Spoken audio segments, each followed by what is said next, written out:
Hi everyone, welcome to Flosstube number 7. It's been a long time. I don't apologize for that, but I will acknowledge it. It has been a long time. I can't claim to have been super busy. I think world events have drained a lot of energy out of things in the last year. Not that there weren't really bad world events in years before, but you know, you get to a certain age and well, it kind of piles on top of each other and wears you out a bit. So looking forward to hopefully better stuff around the corner, happy stuff worldwide. That would be good.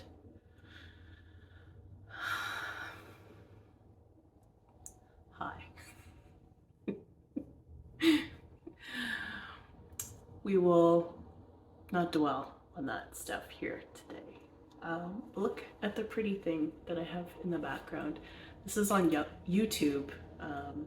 Just a great big long video of a fall river, and boy oh boy, I can watch these things for a long time and just sit and like there's nothing going on there other than a fall scene, but it feels a little bit like looking out a window at something that is a lot more peaceful than my windows, my actual windows show. Like, right, I live on a busy street, so it's just traffic, constantly traffic.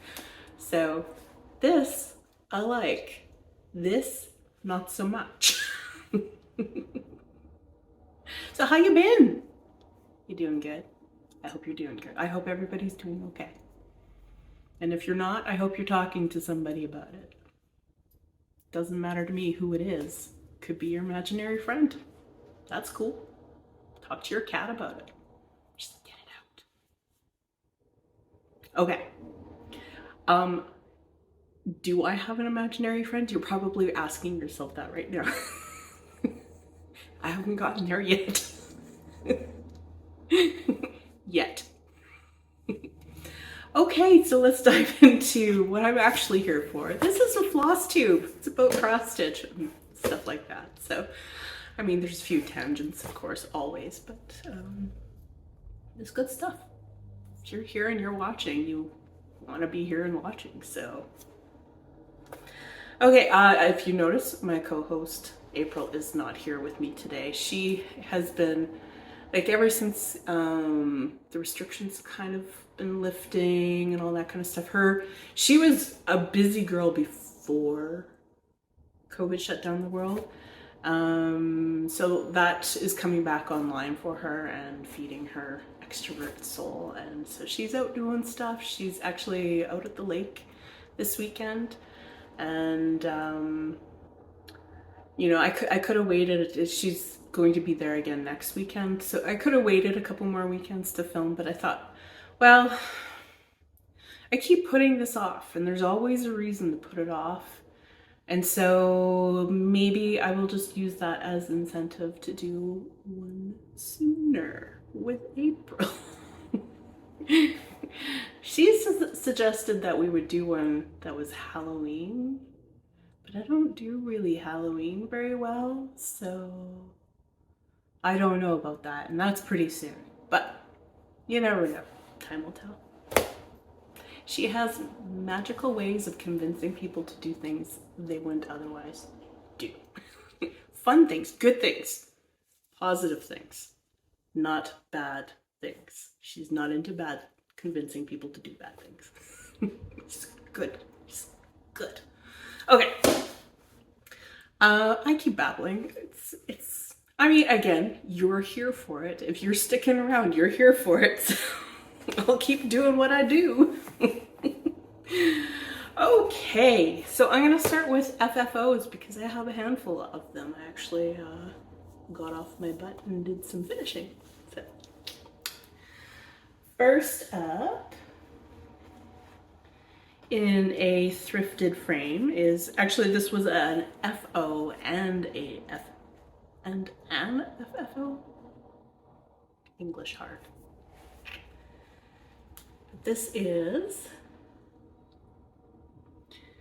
Good Witch Matilda by Rhonda's Originals.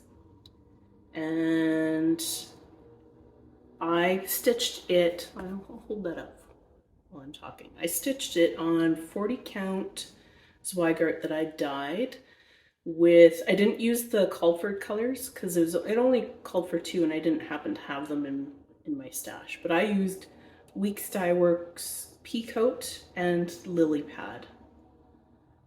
And I love her. That little face and that hair, love her. I actually really like how the fabric turned out for this. I'll show you a bigger piece in a second. Yeah, it was a quick, easy, fun stitch. I haven't actually fully secured it, and it's just popped on a shelf, so I didn't bother to fully secure it in the frame. I think at the time that I was putting it in here, I wasn't quite sure if I was going to do this in a frame or if I was going to sew it into the little stand-up pillow that she makes hers into. And so I think I ended up landing on the frame because that was the easiest. And I just forgot that I hadn't fully secured the back yet, so maybe I'll do that. Probably not. It's just sitting on a shelf behind me, so it'll be fine. Until I move and somehow mess things up. Okay. So this is that fabric that I dyed. And I'm not sure how true the colors are going to come across.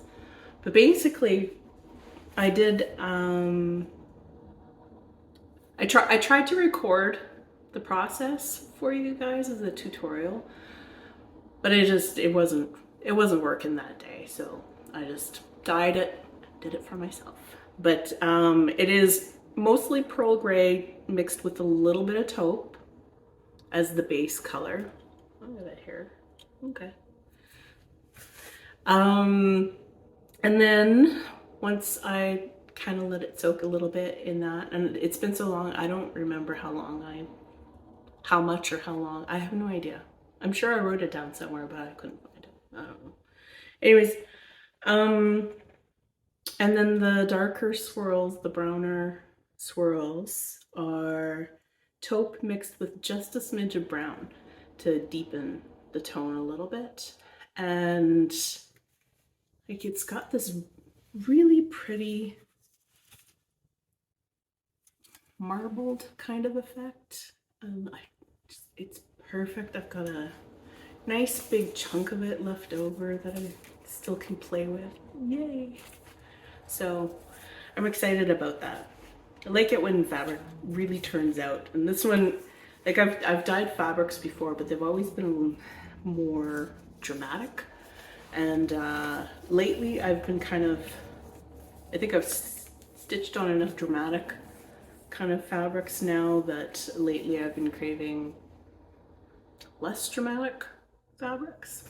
So it might be because on my current piece that I'm stitching, I've been finding, like, I've been wanting to take photos of it, and the more dramatic it is, the harder it is to capture the photos, the harder it is for a color that you pick to stitch with to work on all places on the fabric. It's, you know, it's been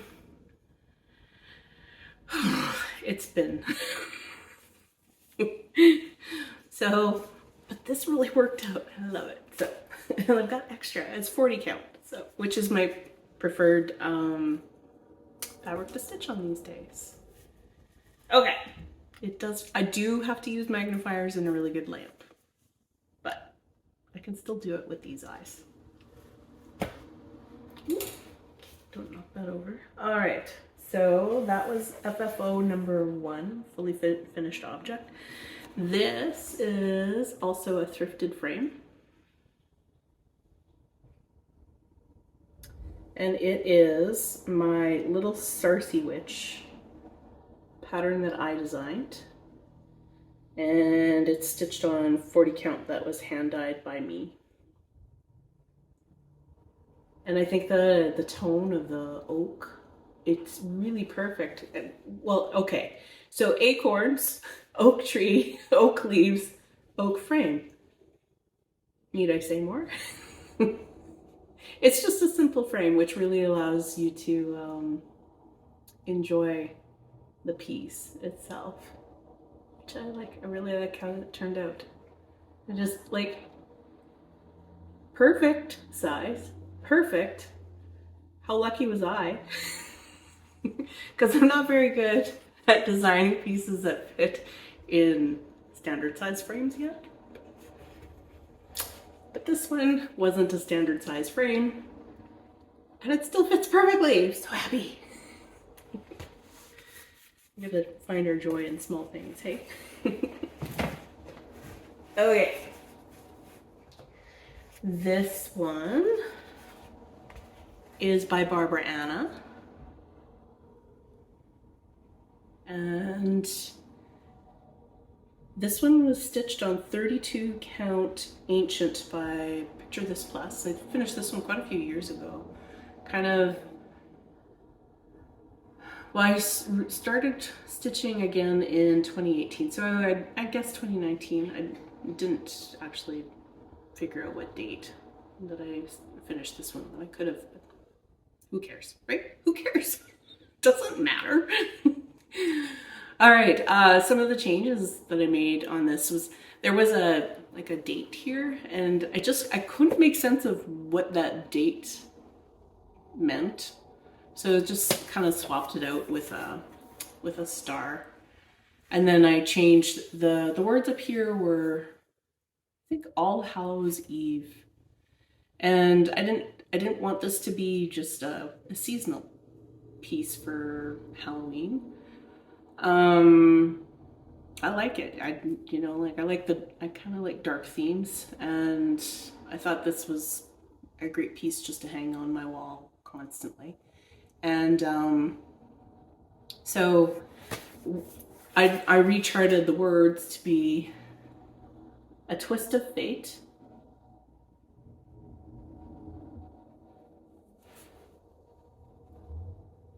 and I just realized that this is a new phone, and I'm not sure if I changed the settings so that the pictures would be the right way. Oh well. You're gonna get what you're gonna get today.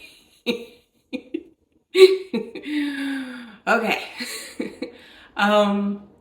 Yeah, so a twist of fate, this was because when I bought the pattern from Creative Poppy, they described how it was kind of a play on the Adam and Eve theme, in that, well, they're fully dressed, but they are offering something to the snake instead of the snake offering apples to them. I think that's how it goes. I'm not religious, guys. I'm not. There was a little bit of church in my childhood, but I didn't retain any of it. It's not for me. So, but yeah, I kind of liked the twist on that story here. A little bit dark, just like me, a little bit dark. So there's that one. Okay. This next one is a design by me called Cabin in the Woods, stitched on 40 count tin roof by Weeks Dye Works. And again, this is a thrifted frame. There was a print in it, I think, when I bought it. I pulled that out, and this fit perfectly. And I like the little ornate kind of details. I think the tones kind of work pretty well together, so. And oh man, I still love how those trees turned out. Everything, I love everything about this. This is, I mean, I'm biased because I designed it, but I'm so proud of it. I want to live there. I'll be right back. I'm just gonna go visit. Just jump in. That's how my imagination works, by the way. I'm still a little kid at heart, I tell ya. 93 and still pretending I'm 5. This is another design by me. My 2020 pandemic sampler. This is kind of where I started playing with doing a little bit of design work. And it is stitched on 40 count that was hand dyed by me. And it was framed. I splurged because this one is kind of special. I splurged and I went and had it professionally framed by Annika at my local needlework store called Lizzie B's. And I'm so happy with the way it turned out. Just like a really elegant kind of, again, I like the what do you call it? Words are gone. Doesn't matter. Anyways, it's beautifully framed. Love it. She does, you know, I mean, the paper on the back, even little bumpers. It's much better than the home frame jobs around here where they're not even fully tacked into the frame. Good job. Okay.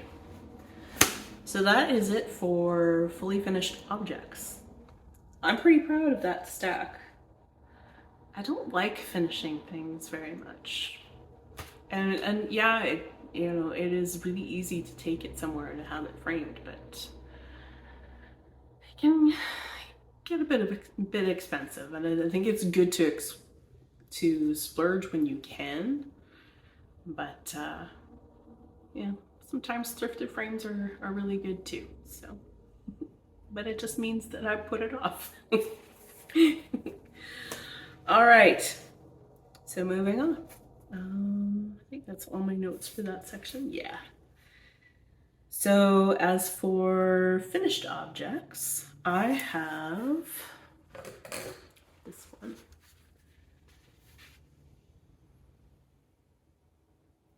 It is called Open Your Heart, and it's by Emma Congdon of Stitchrovia. I'm so happy with the way it turned out. I love those colors. She is so good with color. Barbara too. They're both really, really good with color and design and everything. I stitched it on 20 count white Aida, and because I wanted to try. Like I don't hate Aida, but 18 count was the most common low count that had been high count, whatever. 14 is just, it's really kind of clunky to my eye, and but it has some good purposes for sure. But like I said, I enjoy stitching on 40 count, so I kind of wanted, when I saw that there was 20 count Aida available, I was like, oh, this is the perfect project to go with that on. And I really like it. I'll totally stitch on 20 count Aida again. Enjoyed it. I gotta try playing with dyeing it to see, because cotton dyes very, very differently than linen does. Linen soaks in dye so easily and in really rich tones, whereas cotton, it can, but it takes it differently. So I gotta experiment and play. And what I'll do is I'll save the little leftover pieces of like once I figure out how I want to frame this, or I might just hoop it, put it into a hoop.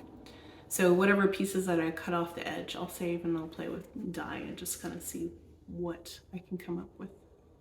So yeah, it makes me happy. April had stitched this one as well, and it was her first project? Or did she do a couple smalls first? I can't remember, but she stitched it on a 14 count blue, and we were going to show them together side by side at one point, I think, but I forgot about that aspect. So maybe next time if she's here, I'll get her to bring it so we can kind of show the difference in size between the 14 count and the 20 count when they're all stitched up.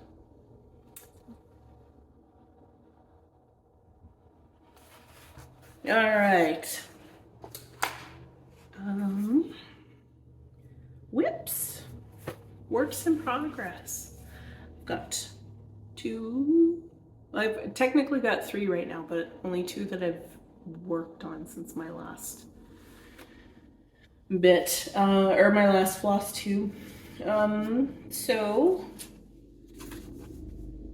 I decided I have both the village of Hawkrun Hollow and I have the farms of Hawkrun Hollow, and they're huge. They're huge. I kind of came to the conclusion that chances are I probably wouldn't stitch them both to completion.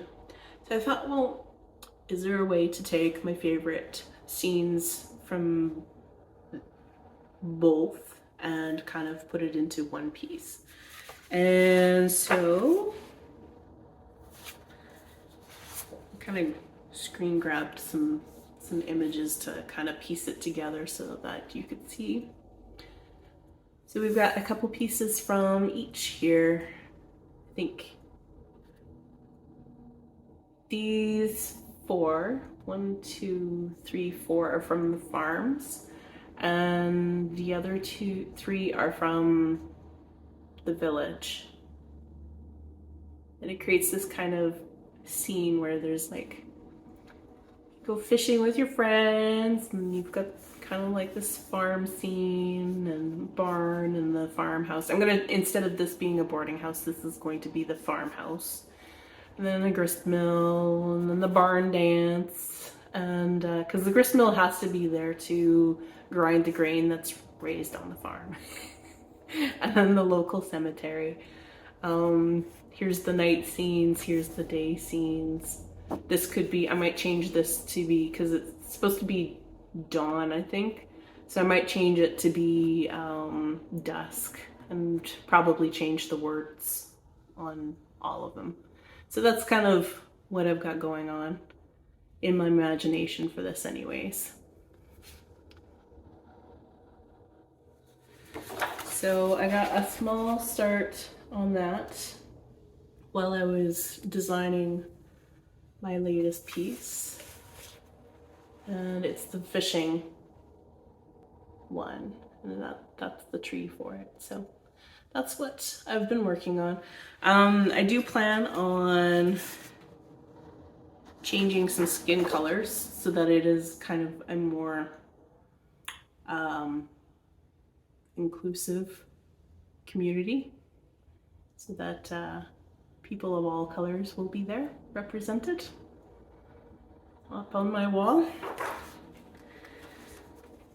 So that's what I've got going on for my first whip. I haven't worked on that since, I think there was snow on the ground. It was while I was designing this next piece that I'm going to talk about. And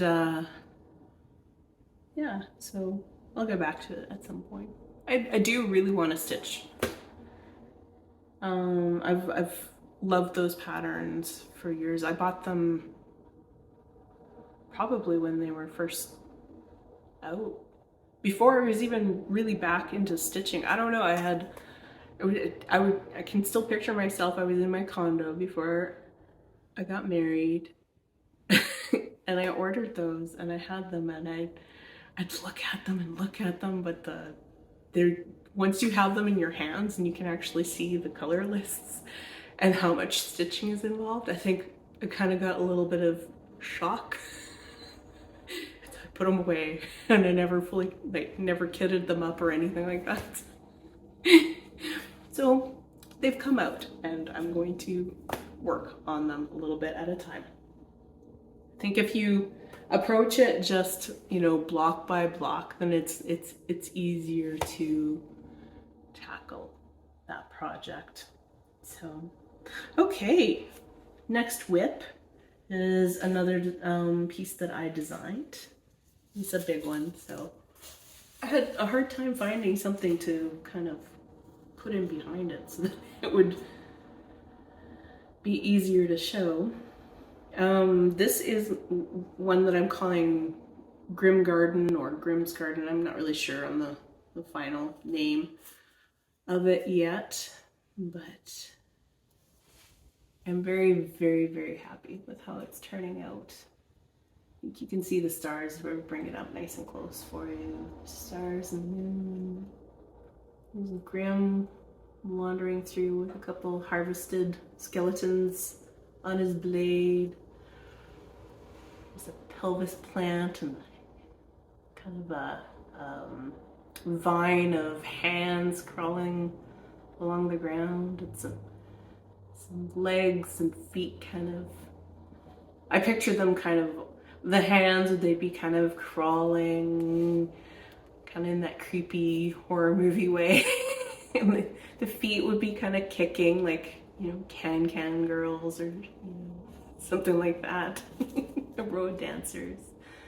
When I was designing this, I had a lot of fun kind of looking up imagery that was used in a lot of, you know, tombstones and just kind of gothic themes.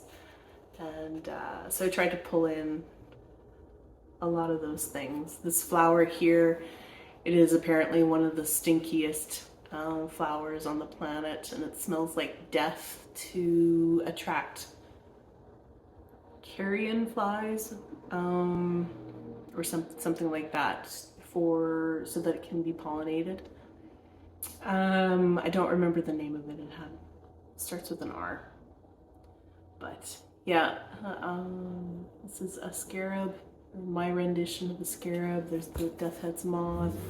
You always have snails in these kinds of places, and spiders, and the ravens, crows, whatever. The death head,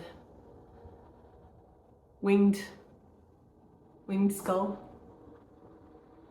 Often you see either an angel's face with the wings or a skull with the wings. You know, all this information was in my head when I was designing it, but it is gone. I don't even remember where I started to design this, like what element brought me into this. I just knew that I wanted to do something with the Grim Reaper. I was feeling very kind of dark themed at that point. Still haven't kind of left that place.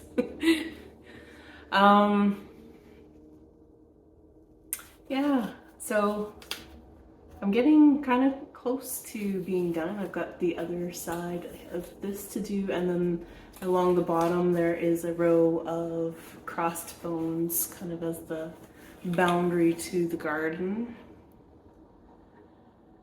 And I'm super excited about how it's turning out. This is so me, 1975 that you see here. That's the year I was born, the year I started dying, because we all are aimed towards death eventually. So, yeah. What else can I tell you about this? Oh, some interesting techniques that I've been using. Take this area for example. It's a 40 count, hand dyed by me. And what I found was, like, I'm stitching 1/2 for the most part, but what I found was sometimes it needed, some of the colors needed a little bit more oomph, but not enough, not so much oomph that it was, I was trying to stitch 2 over 2 on 40 count. So what I ended up doing is stitching one leg, like my first leg, and then crossing it with 2 legs in the other direction. So it's not like, because 2 over 2 is like this. So it's just 1 and then 2. And that is kind of like a medium bulk in terms of trying to stitch. It's not so thick that it draws the eye because it's super poofy. It is, but it really, it changed how well that black popped inside of the gray significantly. So if you're having a hard time with one of your colors not popping enough, you can always try putting another leg in there and just see what happens. I've been using it on the white areas as well because there's so much light areas in here that I was having a hard time getting it to pop enough. So that's what I've been doing with that. I love that cat. Okay, that is that. Was there anything else I wanted to say about that? Probably, and I'll probably think of it later, but you know. Oh, I was gonna tell you, one of the cool things that I did to kind of start myself off with this is I offered I did a little draw. I put it out there that I was going to invite a few people to stitch it with me if they wanted. And so I did a little draw to invite people at random to come and help me out. And some of them have been like, there's one person out there and she's further along than I am. So at least one person, I don't know. Not everybody has been posting a lot of pictures, but it's been great to see because I hadn't finalized colors or wasn't even sure how well it would show up on this fabric. So I basically said, like, you're gonna have to be flexible. You know, this is what I'm using, but you can't buy this fabric because I dyed it. You know, these are the flosses I'm using, but half of them I over dyed myself, so you won't find them. Like, so I basically said, like, you're gonna have to kind of choose your own adventure on this project. And they were willing to do it, and it's been fantastic to see what they've been choosing and the colors, and it's great. I love it. I love the variety. It's fantastic. We were using the hashtag, or we tried to use it. I suggested the hashtag, even the Grim Reaper needs to tend to weeds in the garden, Sal. But I think that Instagram thinks that hashtag is too long because I've noticed that my posts that when I use that hashtag haven't been loading properly. You know how usually it'll flow to where you can go actually see everything that's posted under the hashtag? I would use the hashtag and my post wouldn't be there. So I don't know if it was just too long or something. I don't know. I'm not really sure. I don't know. There's a few photos there, but not everything that I tried to post there. So basically from now on, I'm probably just going to use Sarcygurls Grim Garden for posting. Oh, I was going to take a time to kind of show things. So you're gonna laugh at this, but this is the pattern printed out. Look at how big that is. This is approximately the size you would get if you stitched it on 14 count. By the way, just so you're aware. Look at that. It's poster sized. It's great. um, yeah, so this kind of gives you an idea of what's left to be stitched. I've got the rib bone plant, watering can, a little garden tool, another one of those flowers, the hourglass, another vine of hands, and a skullberry bowl. Skullberry bowl. There you go. There's a tongue twister. And then the crossbones. I haven't decided if I'm going to keep these along the bottom. It might be overkill, or I might stitch them up and just say, hey, you know, it's not critical to the balance of the piece, so if you don't want to stitch them because it's just a lot of white stitching along the bottom, just don't. Again, I didn't create it so that it would fit perfectly into a standard frame because I haven't figured that out yet. Even though, you know, it is about math, and you'd think, hey, it's about math, but usually, like, I kind of try aiming in that direction when I first start designing, but then as I try to bring in elements and balance, I have to break out the boundaries a little bit of what I had intended to be able to get the piece that I want visually, you know, there. So, but those crossbones, again, the piece itself doesn't fit into a standard frame, so the crossbones, whether they're there or not, is not going to make a huge difference. The other thing I was going to show you while I have it handy was I've done a video, a tutorial of how I made this hoop, but and that was a while ago, but I want to tell you, like, I've been using this hoop for almost 2 years. It's been wrapped in this is that squishy, foamy kind of, does anybody else feel like they're on romper room? ADD. Okay. Shelf liner. The shelf liner, foamy shelf liner stuff that everybody uses to put on their Q-snaps. Same stuff. I just took thin strips and wrapped it around the inside piece of my hoop and just secured it with little bits of masking tape. And it holds my fabric drum tight for days. It doesn't get loose. It's perfect. It protects the stitches a little bit because it's, you know, got a little bit of give. I haven't had to replace this. The masking tape hasn't even come undone. Like, it was the perfect solution, the easiest solution. Highly recommend it. Yeah.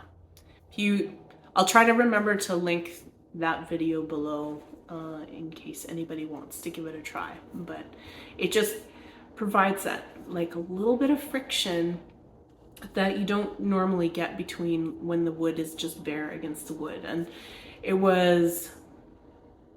I already had this stuff on hand.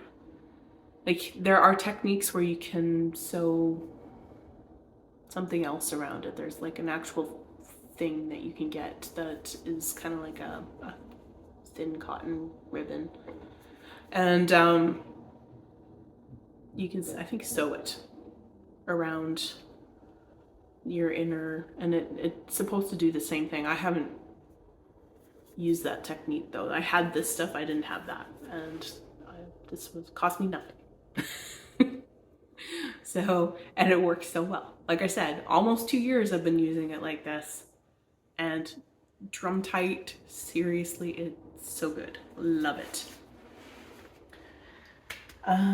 Okay, so that, I think, is all I needed to tell you about Grim Gardener. All I can think of to tell you about right now.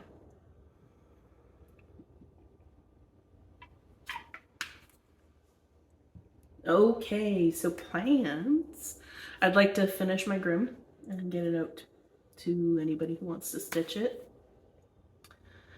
I was going to aim to, once I'm done this, I'd like to finish up my New World by Barbara Anna. I have one section left. It's the one with the witches at the top.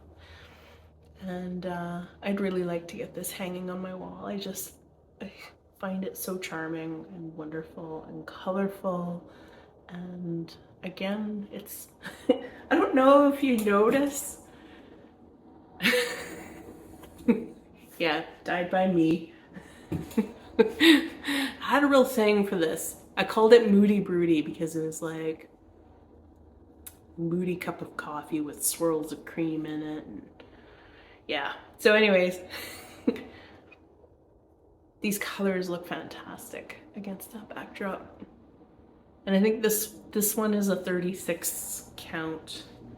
And I'm stitching 2/2 on this, just to make sure that the colors pop really, really well against that backdrop. So yeah, I want to finish that one up when I'm done Groom. And then I really, really, really want to stitch this. I might do this one first before I tackle this Barbara Anna. The Barbara Anna is called A New World, by the way. I don't know if I mentioned that, but this one, look at that. It reads, "But I am very poorly today and very stupid and hate everybody and everything." And it's Charles Darwin to C. Lyle. Darwin, I know. I don't know who the other person was. I might research that at some point. But this was a design by Hannah Stitching Designs. I follow her on Instagram, and this is her first design. Isn't it fantastic? She designed it for herself, but then I was like, no, you should release that. It's so cool. I love it, and it's so me. Me. Oh yeah. I hate everybody, everything. I know this does not look like someone who hates everybody and everything, but facade, you know. Gotta keep up some sort of appearances so people will hang out with you every once in a while.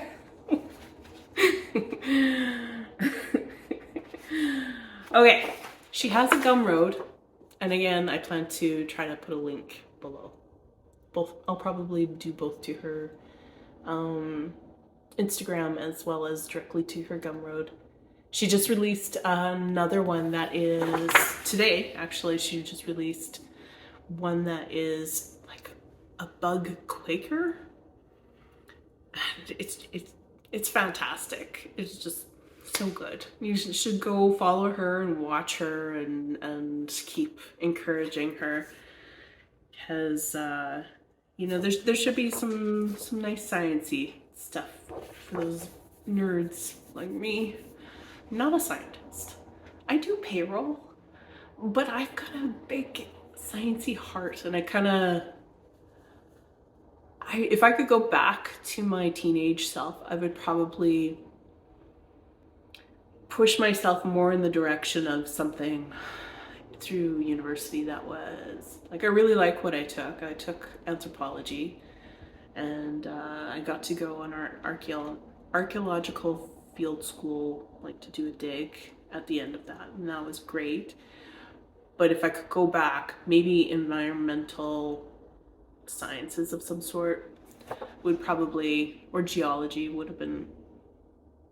I don't think I would have gotten into entomology, because I really like bugs doing their thing, you know, over there, not here or in my food. But I can respect them when they're over there doing their thing. I don't think I could handle, you know, being an entomologist. But yes, I can appreciate this and I love it. Okay.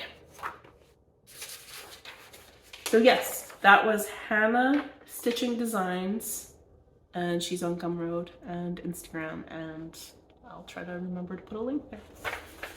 Okay, so another thing that I was thinking about doing was I designed this last fall, and I'd like to stitch it up. I think it's super cute. It's a freebie available. I'll try to remember to put a link below. I think the balance, like the shape of it for a stocking, it might be a little bit wonky, but the way I think I had envisioned it when I was making it would be there'd be like a cuff up here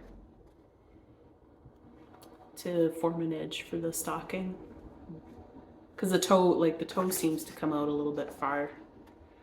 Just visually, I don't know. I never test stitched it, so it's just something that I put out as a freebie, and thought, hey, maybe somebody might enjoy this enough to stitch it. A lot of people grabbed it, but I think I've only seen one person stitch a version of it, and they did it in just like a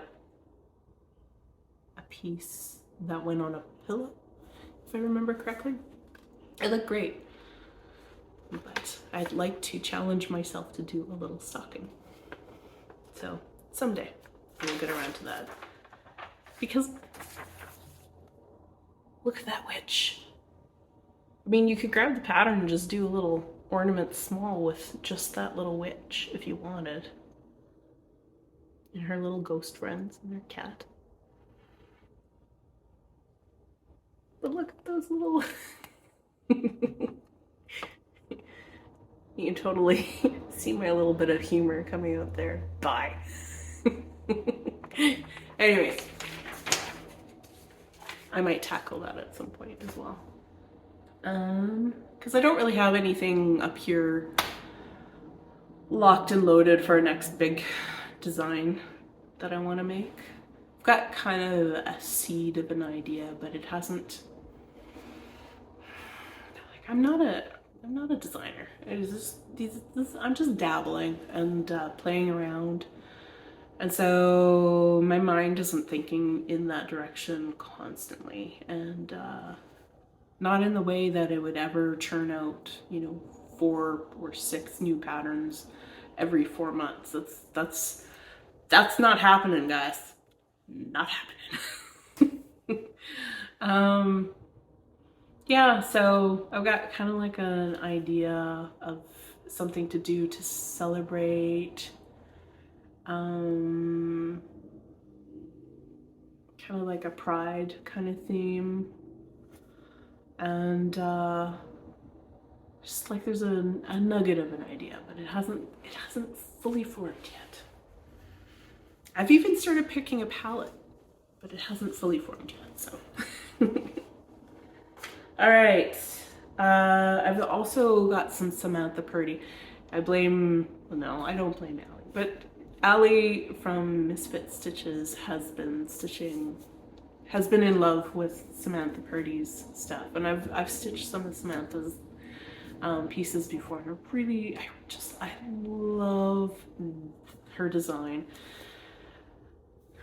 sense, I guess I should say. And so I've picked up a couple more pieces, and so like there's a little kitchen scene and a little table scene and a little living room scene, and I want to stitch them as one long kind of space scene.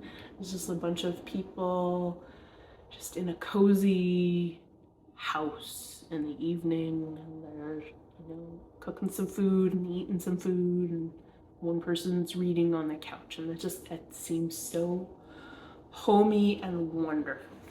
So I'd like to work on that. And then another thing I want to experiment with, this is like a rug hooking canvas, and as you can see, it's squares, a lot like cross stitch. So I'd like to take I don't know if you've ever heard of locker hooking, but I don't know if you will be able to see this, but this is like a crochet hook, but it's got an eye on the end of it that you can run your thread through. And so locker hooking, you take either strips of fabric or yarn, and how do I describe this? You pull loops of your top thread through the holes on this. Oh, now that's stuck. Okay. So you pull your thread up through, and then you'll pull this with your other strand of thread through, and so it'll secure that loop of your thread. Wool, yarn. There's the word. Oh my gosh. This is 47, you guys. It's not gonna get any better. Words, God. Concepts, God. The world crashing in. Yeah. It's probably why the words go, you know, running away, is because there's too many world stuff just crashing in. Your words are just like, yeah. Okay.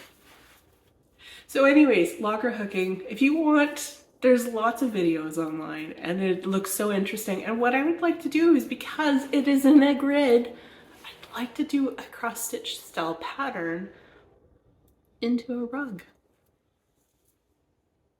I think it should be a fun project. This thing, I don't think I will make it as big as this piece. This is a 3 foot by 6 foot piece, I think. I'm not gonna tackle a project that big for my first try, but I'm not gonna tackle just like a small little square project either. I want something that challenges me a little bit and uses that idea of cross stitch in it. So that's what I intend to do. All right.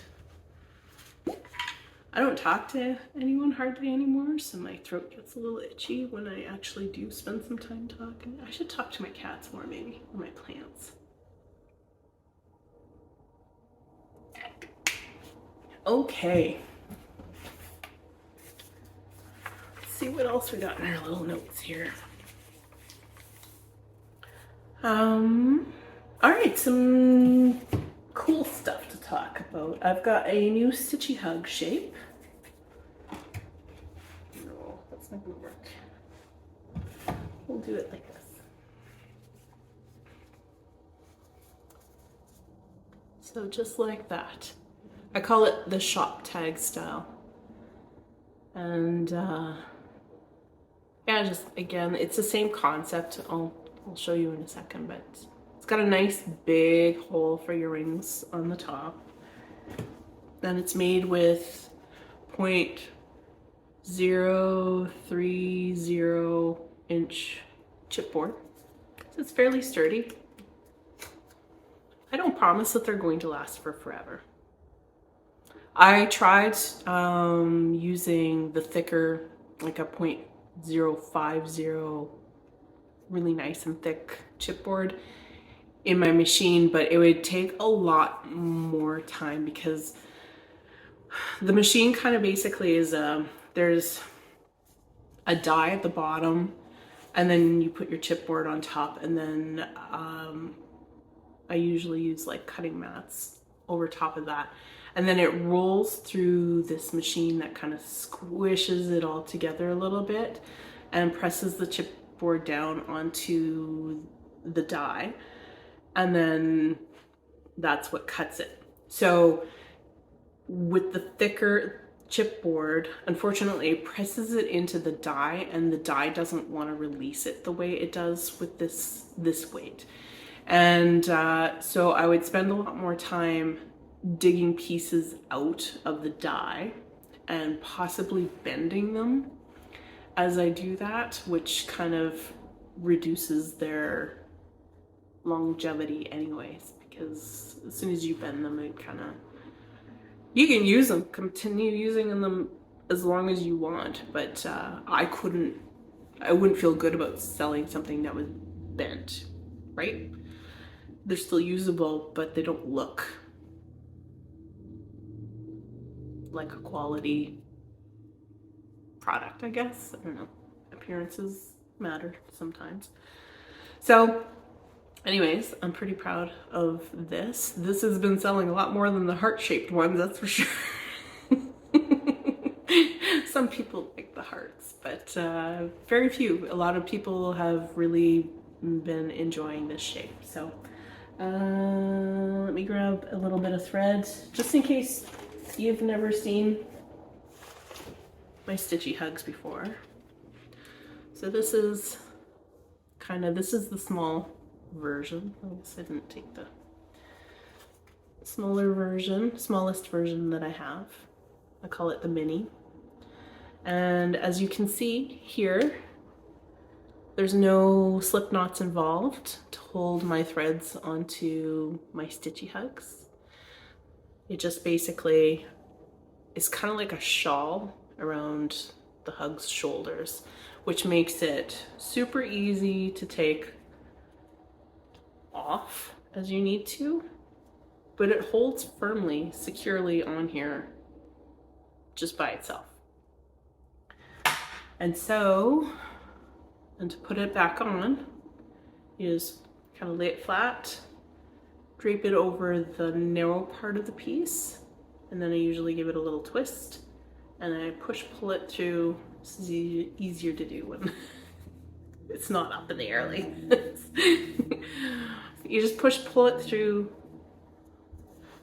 the hole, and it stays there, and you can pull one thread off at a time if that's the way you like to do, or it is super easy if you prefer to take your piece off or your whole bunch of thread off every time. That works too. It's a little less, like when you put it into a slip knot, which you can still do if you prefer to have a slip knot on here. Totally go for it. Do your thing. But that, you know, adds a little bit, like the slip knot adds a little bit of extra friction for when you're trying to dig out a single thread, if you'd like to leave them on. So if these are cut to your preferred length, all I usually do is I grab a single thread from up top and I pull it out. If your single threads, because you're stitching on something like a 14 count, if your single threads, because you're using the loop method to start, they're longer. As you can see on here, I don't know, yeah, you can see. So I don't know what I've got going on here, but anyways, you can see that some of the ends are looped here. That's because I've got a full yard of it here. So if I'm working on 40 count, what I usually do is I'll just cut through one of those strands and I'll pull from this end instead of from here out, and that works. You just kind of gotta, usually I end up kind of holding it here and pulling like this so that it stabilizes the rest of the threads as I'm trying to tug out one. Did that make any sense at all? Hopefully it did. Anyways, I really like these. Another reason, well, I'll talk about this later in another thing, when I show you another thing. So yeah, this is my new version. I'm very happy with the way they turn out. I still personally prefer the small ones. This is the size that I use for all of my projects, just because it takes up less room in my bags. So, but that's just me. I don't have a lot of things that I like to write on my, I just usually put the stitch symbol and then what the thread is on the back. So, and those are just labels that I get from Avery. Easy peasy, super inexpensive as well. Okay. I was also going to, this is the hook version that I use to do up-on dowels on the wall for my floss collection. You can add a hole to the top of your hooks and then throw them on a ring for a project. That's perfectly fine. I don't think it'll weaken it too much. Maybe you could put the hole off to the side or something. I don't know. You'd have to experiment a little bit. I have all the stitchy hugs I could ever want, so I haven't had to actually use them this way, but I'm pretty sure that would work just fine. So, okay. Oh, next thing that's cool. So, my birthday was in the summer, and Tiny Bunny Beads had posted, what is it called? She doesn't have a shop that has inventory in it all the time. She does shop updates. There we go. She did a shop update shortly after my birthday. I was like, you know what? I should buy myself a birthday gift. I did. Look at that. Isn't that beautiful? It's perfect. Kind of right on theme for what I'm stitching right now. It just, it just makes my heart so happy. It's so good. Look at it. Her name is Justine. And again, Tiny Bunny Beads. She's Canadian. How beautiful, hey? Look at that. So I think what I'll do is I will just attach something very carefully to the edge to be able to kind of hang it up on my wall in amongst some stitching. It's like touching it. Oh my gosh. Oh my gosh. You know, it's supposed to be a patch that you would, you know, sew, maybe not onto a t-shirt, but you'd sew onto something, a bag or jacket or whatever you like. But I know myself and how easily I walk into things, and things just will, like, I've lost buttons I've liked before and stuff. So I don't trust myself losing this, or with this on a piece. I would lose it too easy. It would just be bad. So I'm going to put it somewhere safe up on my wall so I can enjoy it all the time. And then, so after I got that, there was another beading artist who posted, so she calls them a ruffle. And I think that might be to kind of fool those people who are just looking for raffles and stuff like that on social media to enter, and so they'll win and take everything. So anyways, she posted a ruffle on Instagram, and she does it through Ko-fi, one of those websites that all the profits go to the person who, sorry, I have a street right below. There's a lot of activity. That was a motorcycle. Very noisy motorcycle. Anyway, yes. Her name is the Spirit Beads, and she posted this. So I thought I would take a chance. It was, you know, a small amount of money for a ticket. And I took a chance, and I won. This is a house hippo. Look at it. If you don't know what a house hippo is, there was a what is it called? Words.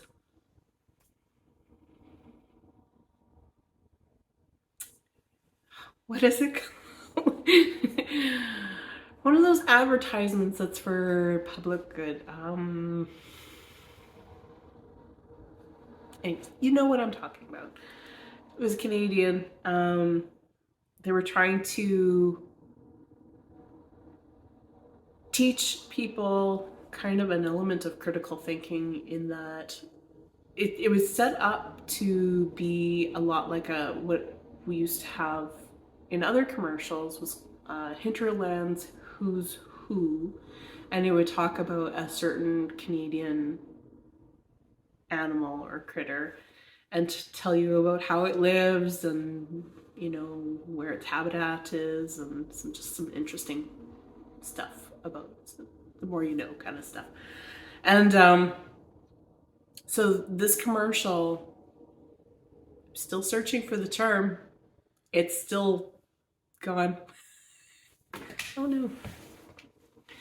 So they pretended that they're in Canada there was, or in North America, there was a teeny tiny little house hippo that lived in everybody's houses. Like, a crow just flew down right in front of my window. Oh boy. Anyways, this is going to take forever, you guys. House hippo. Everybody wanted one after seeing the commercial. Everybody was really sad that the commercial then told you that they weren't real. But they used to enjoy eating your peanut butter toast crumbs. And they'd steal mittens to build their nests with. And everybody wanted a house hippo. And now I have one.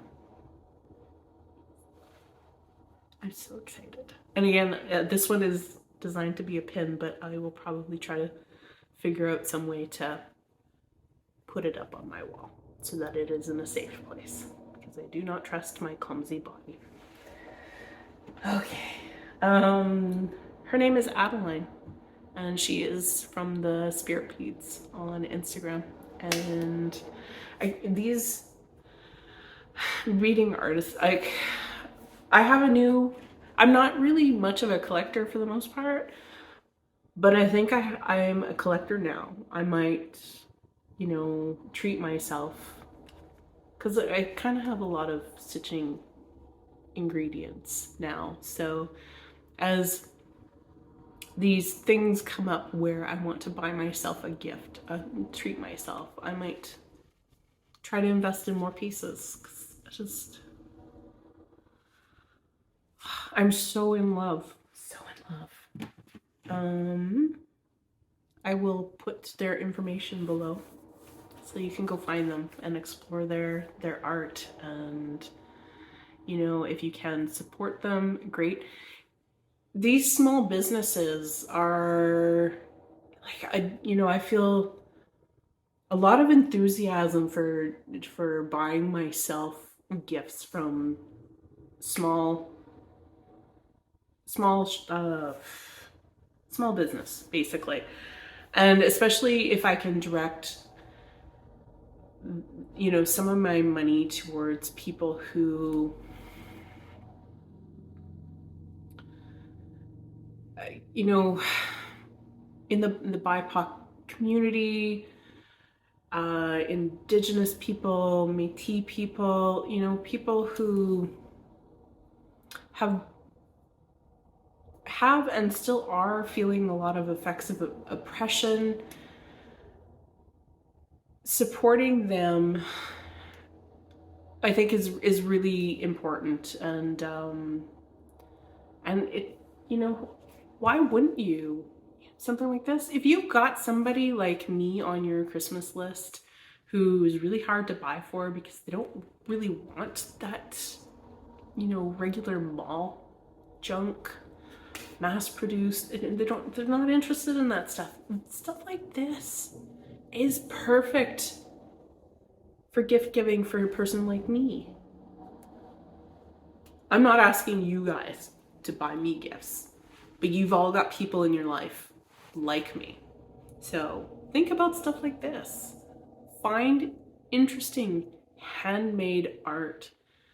You know, something that somebody's love and talent has gone into, and you know that it might put food on their table, or it might even just allow them to go buy themselves something fun like I did here. You know, like, support small business. Okay. Let's see what else I got. Oh, I found some fun. I know this is getting long, but it's been like a year since my last one, so if this one goes a little bit long, it's fine, it's fine, it's fine. So I found some interesting thrifted patterns that, like, this isn't all that I've bought myself through the year, but this is just kind of some fun stuff, some cool stuff to show you. So I found these needlepoint patterns at the thrift store. Look at that. Look at the colors. Just the... I think there was a whole series of these apparently. I got 2 of them. That's all they had there. If there had been all 4, I would have picked up all 4. But...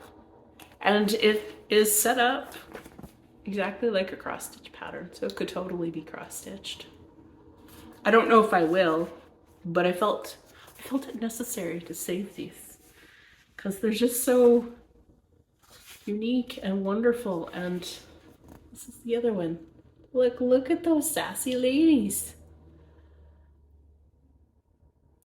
I have a hard time kind of getting on board with the pretty lady thing because they never show bodies like mine, and these definitely are not bodies like mine.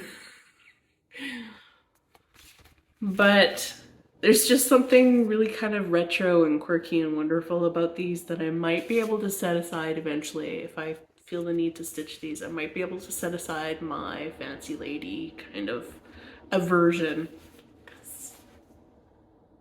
Like, seriously. Sassafras. Love it. And then I found this little anchor embroidery book. It was a European design, and it looks like it's from the 60s. It was based on... Let's see, there's a perfect picture in here that's like so 60s. Look at that. Tell me that's not from the 60s. Totally mid-century. Maybe even 50s, late 50s. I don't know. But yeah, it's full of really interesting kind of traditional European motifs.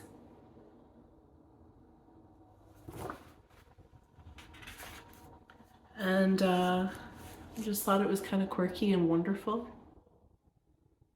So I don't know if I'll ever stitch from that, but like, look at the border. It'd make a great Christmas ornament, hey? So I might play with it someday. We'll see. Wonderful. I love it. I'm not going to do a flip through. No. Okay. Oh, so I was gonna tell you, so before I found my newfound thing that I want to continue buying myself for birthdays and Christmas and stuff, anytime I feel like I need a gift for myself. There's another motorcycle, sorry. No, I don't apologize that. That's not my fault. That is just the default that I'm still trying to root out from my brain, that need to apologize for everything. Just pull it out. Okay, so last Christmas I wanted to buy myself a gift, and so Traditional Stitches out by Calgary has options to do a monthly subscription for a lot of their different things that they carry, and they do one for Belsois, classic color work spell swa silks. And so I decided to sign up and kind of get myself on board with some silks to have in my inventory to be able to stitch with. So I love them. And they just hang so nicely, no matter how much you wiggle them around. Well, I guess, but they can return to what they were so nicely. Cottons tend to stick to itself a little bit more, so it doesn't usually hang quite as nicely as this. But this was what I was going to talk about earlier. So this is the problem I have with rectangle cards with sharp points, is that they tend to hook on each other. So when you have them on your ring like this, you can't see all the colors that I have here because they're not laying nicely all in a row like that. They kind of tend to work their way so that you're staggered, 1, 2, 1, 2. But with mine, they tend to lay a little bit nicer and they don't hook on each other very much. Although there's one that's kind of out of line, but I think that's because, yeah, it's right beside a card. But anyways, they tend to just hang nicer, and you can see all the colors that are being used a little bit easier. So of course there are less on there than there is on here, but still I've found that the edges on the cards do tend to like do that. So it's another bonus of my stitchy hugs. And then just after I signed up for that, that's when Leo and Roxy decided to start doing a monthly subscription. I was like, well, I have to. I'm gonna show some support, and because I really like what they've been doing, and their flosses have some really subtle variegation in it, which is what I tend to be making for myself. So I got on board. I only did the like the more, what do they call it, neutral version? I don't know. They've got a brights version and then a different, like the version that I have, and it's more sampler kind of colors. And again, you can see the cards are every which way here. And so you can't see all the beautiful colors. I might actually transfer them over to my stitchy hugs, just so I can see all the colors and enjoy them. This ring is definitely overloaded though, but yeah, they've got some really, really beautiful colors that they've been putting out. So it's a fun way to treat yourself and remind yourself that there's a reason to go to work and get that paycheck. Because if there wasn't a carrot, I don't know if I could do it. I guess I'd have to feed myself, but anyways, yeah, okay, so that's it for, oh, I was going to say Justine at Tiny Bunny Beads. She introduced me to the world of Orville Peck. She made some earrings that were basically a cowboy hat with a little mask and a fringe underneath. I was like, what is this?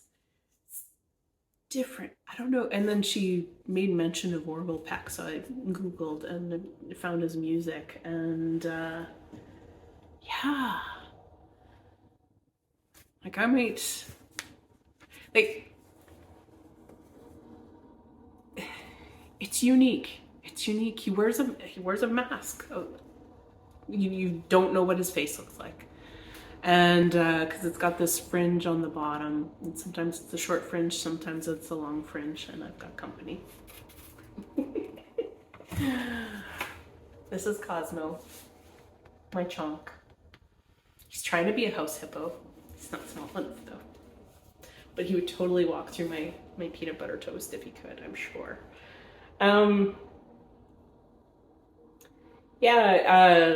So there's one song though by Orville Peck called "Let Me Drown," and just I keep playing it over and over and over. I really like it. A lot of his other videos that are available on YouTube, they're just this stunning kind of pageantry to them, and visually really interesting to look at. And I'm not into every bit of music that he puts out, but I can definitely appreciate the art of it, and so that's fun. I like these little rabbit holes that you find just by being exposed to other people's creativity and interests, and it's good stuff. So speaking of that, I'm going to tell you about some stuff that I've been into lately. I've been really into a podcast called You're Wrong About, and there's a whole lot of episodes out there, and it's really good.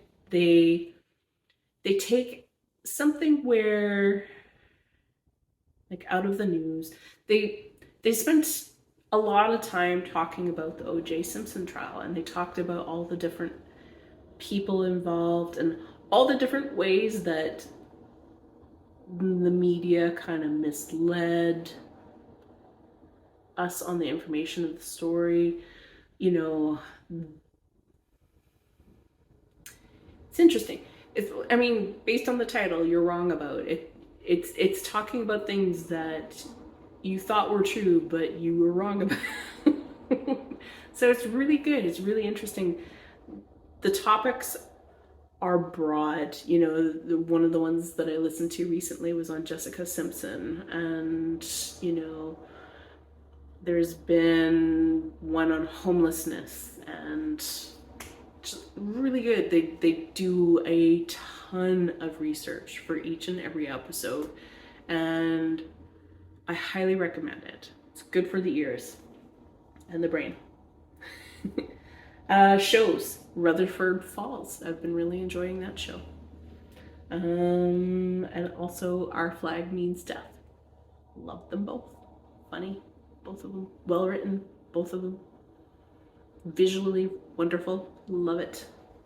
On YouTube, I have really been into these kind of window out onto the world kind of streams. This one isn't a live stream, and it's not one that I have up on my TV often, but it was a little bit less distracting than having a cat paw covered or cat print covered TV behind me while I was talking to you. And less distracting than some of the live streams that I normally have up on my TV. But the live streams that I've been into, there's 3 main ones, and they're all like a feeder kind of situation, and like either a bird feeder or an animal feeder, and the live stream is going 24 hours a day, 7 days a week. It's great. So you can tune in during the day when the daytime critters are attending the feeders, and you can tune in at night when the nighttime critters are attending to the feeders. And there's 3 main ones. One's called Forest Untethered, another one is called Birdwatching HQ, and then there's the Cornell Feeder Watch at Sapsucker Woods. And the Sapsucker Woods one is just birds, but the other 2 are kind of like a mix of birds and animals because they're both ground feeders. And so I've seen baby raccoons at night. Adorable. I've seen like lots of rabbits, lots of ravens. Ravens apparently really like watermelon. that made my day. I enjoyed that. I've seen some, like the bucks lately attending one of the feeders, and they've been kind of, you get these really close up views of these animals doing their animal things. And so these bucks, they'll be clanking their horns, their antlers, not their horns, I guess antlers, clanking their antlers a little bit to figure out who gets to feed at the feeder. And it's really cool. Really cool. I love it. Find it very relaxing because it's you know, there's no traffic noise. There's just nature. So you hear the crickets at night or the birds during the day, and great. I love it. I love it. I love it. I love it. And then there's a different kind of video that I also found really, really relaxing, and it is country life vlog. And in these videos, it's a couple from Azerbaijan. I don't know how to pronounce it properly, but it's a country close to Turkey. And I think, anyways, so it's basically them, like a recording of, you know, the kind of typical things that they do in their day, in their year. They've got these giant gardens that they tend to, and they've got, you know, fruit trees and all these things that they're harvesting and then taking, and they show you what they make with it.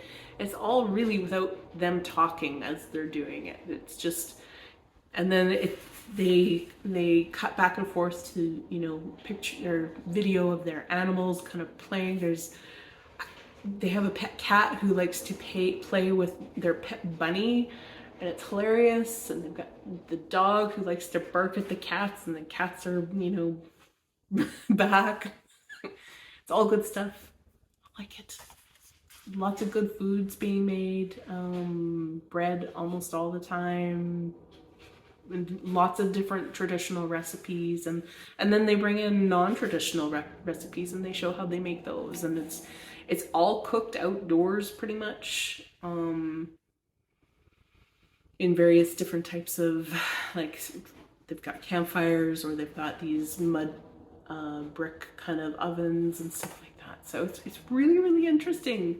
And you wouldn't be able to necessarily cook directly from, because they're not giving a recipe as they're doing it, but, you know, you can watch for techniques and just for the enjoyment of it and the visuals, and it's relaxing.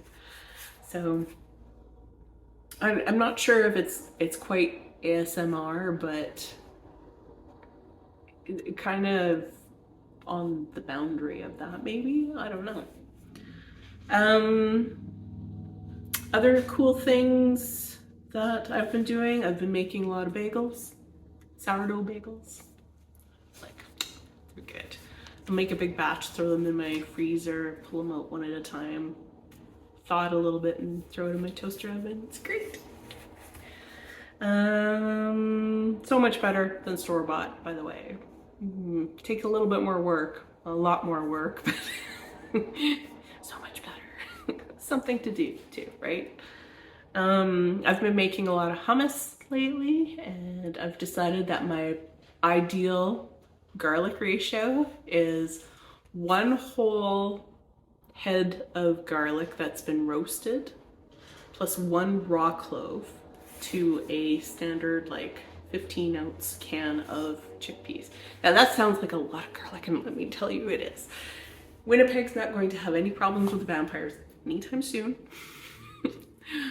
But the roasting of the head of garlic, it allows there to be a lot of garlic flavor without the bite, like the burn of raw garlic. So it's good. I like that. It's a flavor that sticks with you for a while. But so, you know, maybe don't eat it before you go out on a date or something, or you're gonna go for coffee with a friend. But your heart will really enjoy that much garlic, I'm sure. I haven't tested it with a cold lately. I don't know if it'll chase off any colds or anything. But I really enjoy that. So if you like making your own hummus, try 1 whole roasted head of garlic plus 1 raw clove and see how it tastes. And let me know if you try. Okay. One last thing that I've been really enjoying is the images coming out of the James Webb Telescope. They recently brought it online, and they've been producing these images like just amazing. These shots of, you know, space where you can see thousands of galaxies.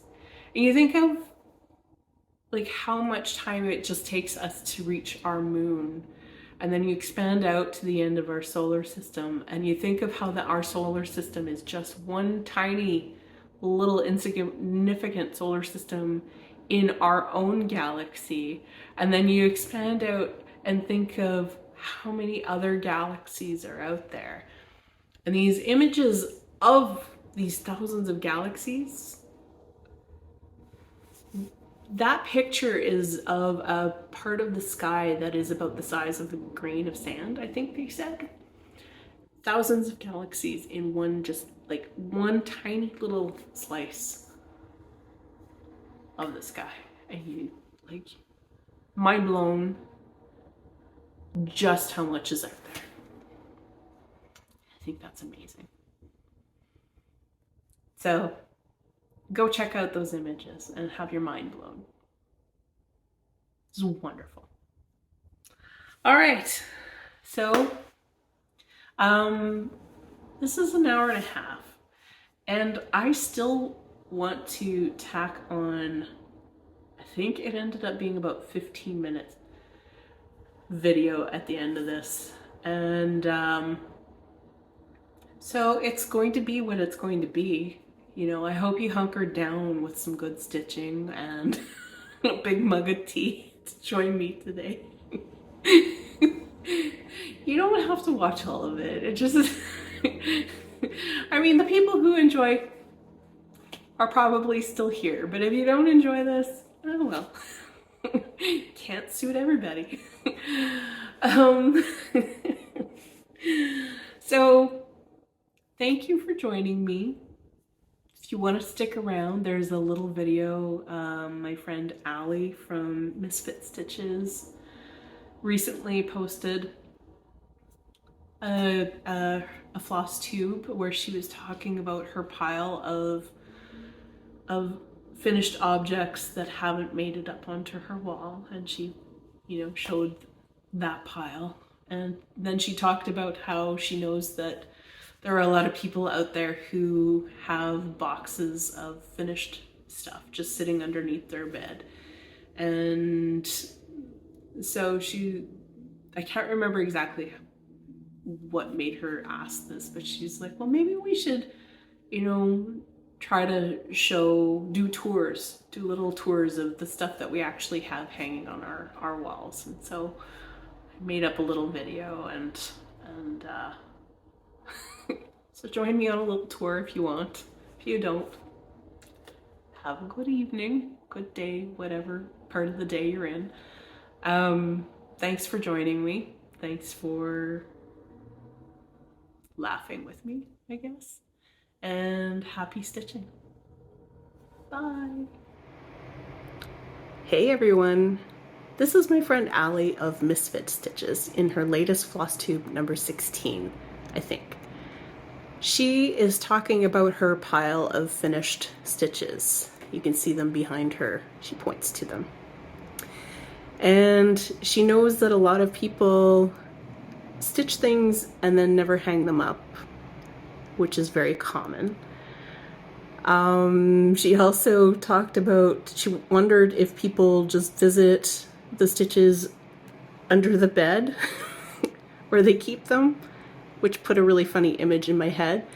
And then she suggested that maybe some people could show tours of the stitches that they do have hanging up on their walls. So I thought I would participate because I know that would make her smile. Okay, Allie, this is for you. Welcome to my home. Okay, so we're gonna start over here with a couple pieces that I did not stitch myself. They are thrifted, but I enjoy them, so they are hanging up.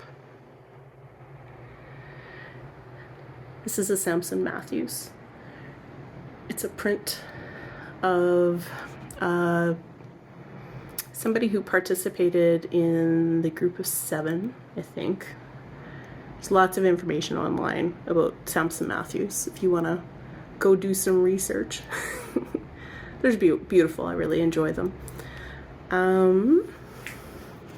As you can see, here is my Stitchy Hug making setup. I've got my machine there, a potential cat trap beside me, which doesn't trap cats very much anymore, so I think I'm going to have to figure out a new cat trap, because the cat trap is currently this chair that I tend to like to use when I'm, you know, using the Stitchy Hug making machine. But obviously somebody else really likes it too.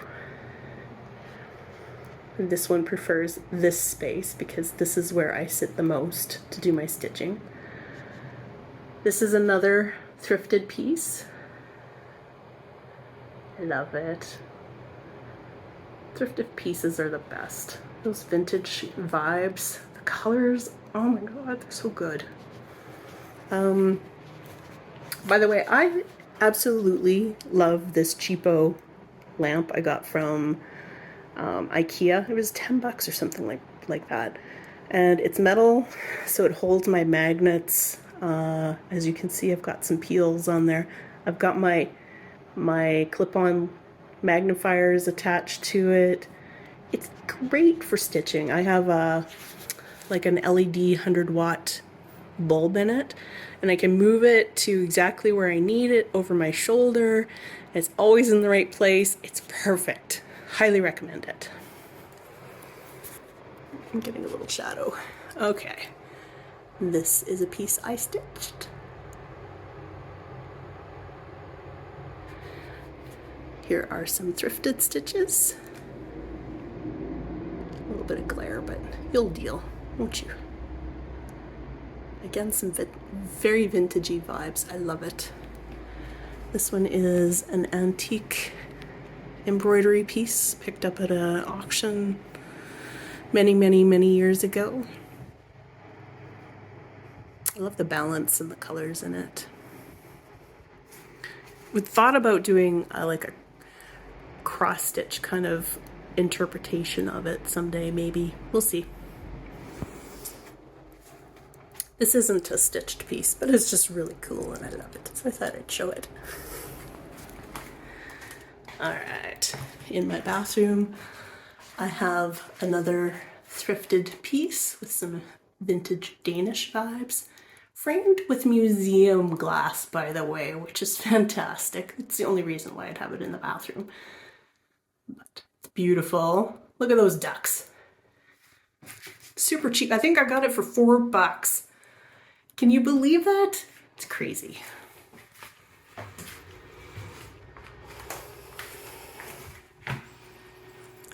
This kit was hard to get for a long time. I didn't stitch this one. I managed to find somebody on Kijiji selling it fully framed for a very reasonable price. So I had instant gratification of having it up on my wall. These have all been stitched by me.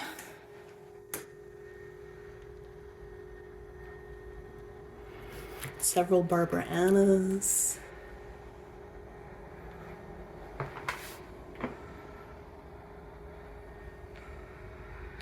With Thy Needle and Thread.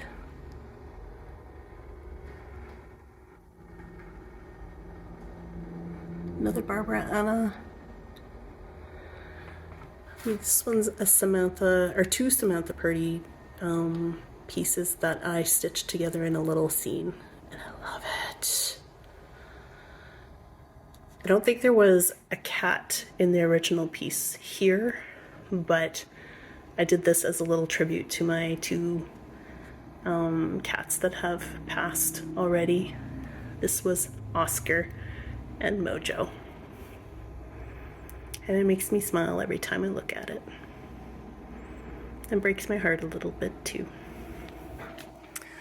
I've got a couple pieces. I just gotta show you. So, I don't think I can get back far enough to show you the whole thing. There we go. I'll just do this. This cabinet, if there was a visual representation of me, this cabinet would probably do the trick. A little bit messy, definitely crafty and colorful. Just a very eclectic mix of things. Totally me. And it includes my little collection of cat whiskers that I find on the floor and an earplug that is used by the cats as a toy. This is a piece I stitched. I think this was my first piece that I stitched when I got back into stitching, actually. I liked that it was monochromatic, and it was the first time I stitched on linen, and the first time I stitched with silk. A lot of firsts on that one. It's awesome. Just hanging out with some Lego, mermaid, and a cable thing that I forgot to put away. See? An eclectic mess. This is by Rhonda's Originals. Love that one. Just, oh, the face. It's perfect. Two pieces by me. Stitched by me, created by me. Designed by me, I guess I should say.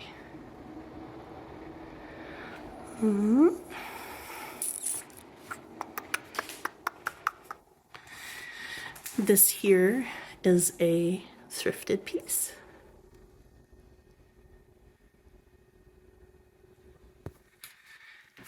And stitchy hugs. Well, not all stitchy hugs. The ones along the side are not on stitchy hugs. But most of them are on stitchy hugs. Hooray!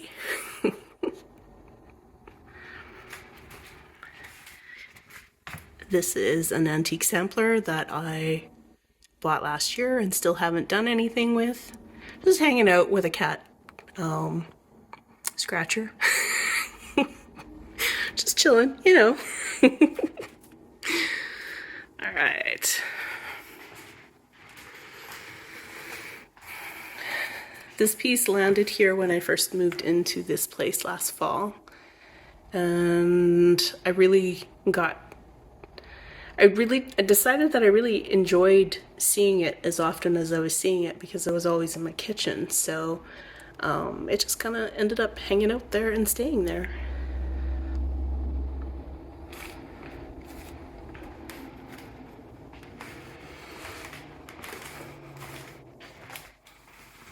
All right, this is another thrifted piece. Might be a little bit blurry because I'm getting some, oops, that was my finger trying to block out some of that light, but that's not working. Oh well, I'll just leave that in there. It was worth a try, right? Okay. Another thrifted piece. It says, sit down to the table and have a look. The first complainer is the next meal's cook.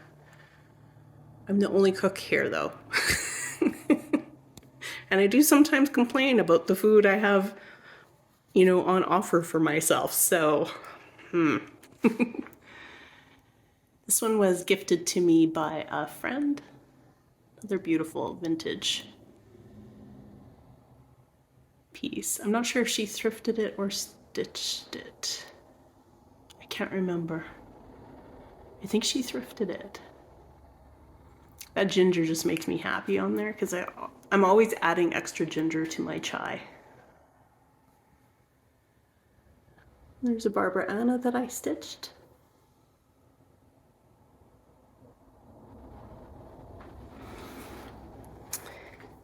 Here's my caffeinated beverage station. See, there's the ginger hanging out ready to go into some chai. All right.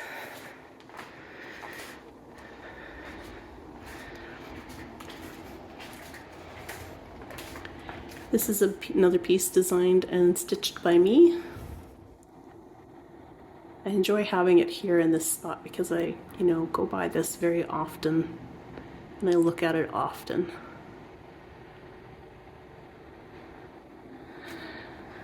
This one wasn't stitched by me, but it's a thrifted piece. This beautiful piece of, I think it's called crewel, embroidery of some sort.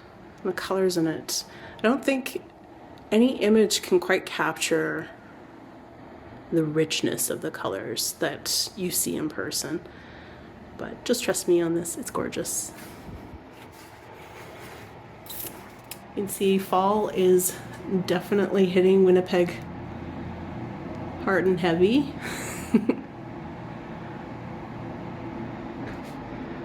This is the last piece I have hanging that I'm thinking of right now anyways.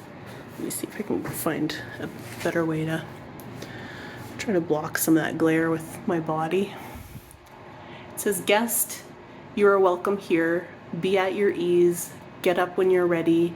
Go to bed when you please. Happy to share with you, such as we've got. The leaks in the roof, the soup in the pot. You don't have to thank us or laugh at our jokes. Sit deep and come often. You're one of the folks."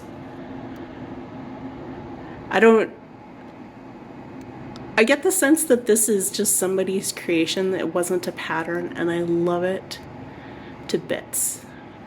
It makes me so happy. The colors, the welcoming nature of it, just, I love it.